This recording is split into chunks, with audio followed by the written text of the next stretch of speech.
Sur le chemin qui, des abîmes de la séduction et de la possession, mène à la liberté, le croyant s'aperçoit qu'il doit combattre de façon constante contre toute la puissance des ténèbres. Car l'œuvre d'affranchissement qui s'est faite en lui a révélé les profondeurs de haine et de méchanceté déployées par Satan et ses légions d'esprits mauvais. Il comprend qu'il faut toujours combattre contre toute possession possible de son être par les esprits mauvais, combattre contre toutes leurs œuvres, enfin combattre contre la séduction, la possession chez les autres, pour ne rien dire de cette lutte quotidienne à soutenir contre les assauts dont il est l'objet, sans qu'il donne prise à l'ennemi, sur lui en quoi que ce soit.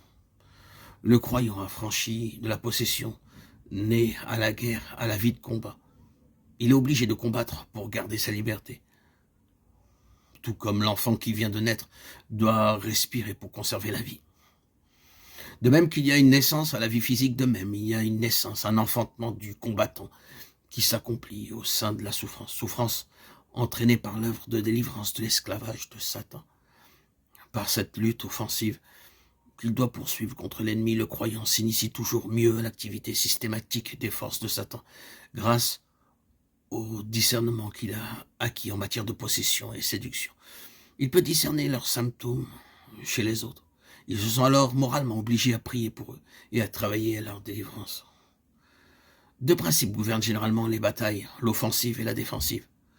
Et ce qui est vrai des guerres que se livrent les hommes entre eux s'applique aussi à la guerre contre les puissances surnaturelles du mal.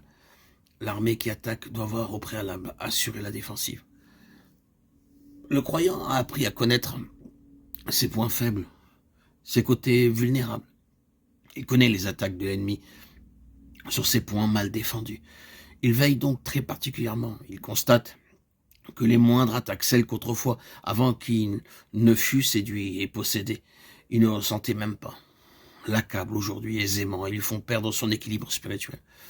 Il est donc toujours sur ses gardes, toujours prêt à parer aux attaques directes et indirectes. Celles-ci se produisent par l'intermédiaire des autres et sont souvent les plus violentes. De plus, il a les yeux ouverts sur l'ennemi. Dieu se voit dans ses œuvres. Jean 14, 10, 11. Et les puissances des ténèbres se voient dans leur activité.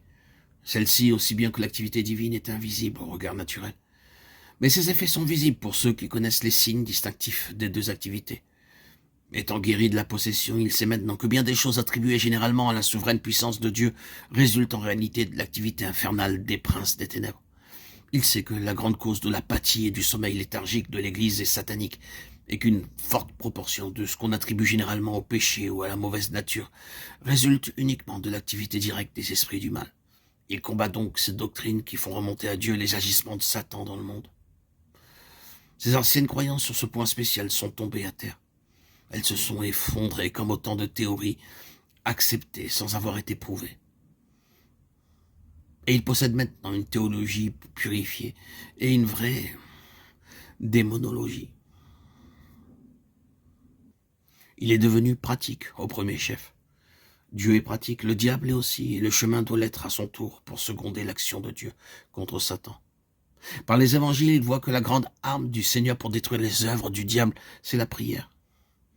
Lui aussi se consacre à la prière, puisqu'elle est l'arme par excellence dans le combat où il se trouve engagé.